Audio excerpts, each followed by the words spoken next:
حضرت علی رضی اللہ تعالیٰ عنہ نے فرمایا، اپنے بچوں کو انار کھلاؤ تاکہ ان کی زبان جلدی کھلے، تاکہ جلد بولنا شروع کر دیں۔ والدین بہت بڑی غلطی کرتے ہیں جب اپنے بچوں کے سامنے دوسرے رشتہ داروں کی برائیاں کرنا، اپنی ذاتی رنجشیں بچوں میں منتقل کرنا۔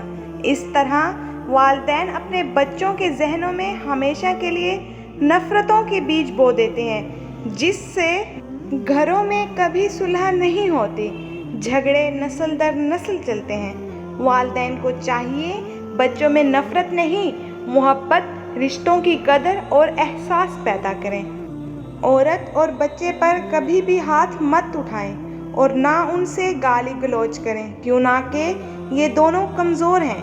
آپ کا مقابلہ تو نہیں کر سکتے ہیں، مگر اس کا نقصان یہ ہوگا کہ آپ کی عزت ان کے دل میں ختم ہو جائے گی اور یہ بد اخلاقی سے پیش آئیں گے۔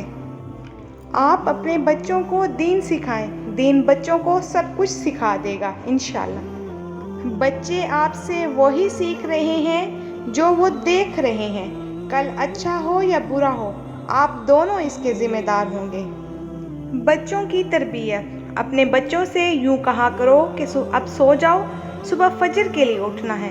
یوں کہنے سے ان کی نظر ہمیشہ آخرت پر رہے گی۔ ایسا مت کہو کہ سو جاؤ، صبح اسکول جانا ہے، کیوں نہ کہ یوں کہنے سے ان کا مقصد دنیا داری ہی رہے گا۔ اپنے بچوں کو غلطی کرنے پر ڈانٹنے کی بجائے جائے نماز ڈال کر دیں اور بولیں، بیٹا اللہ سے معافی مانگو۔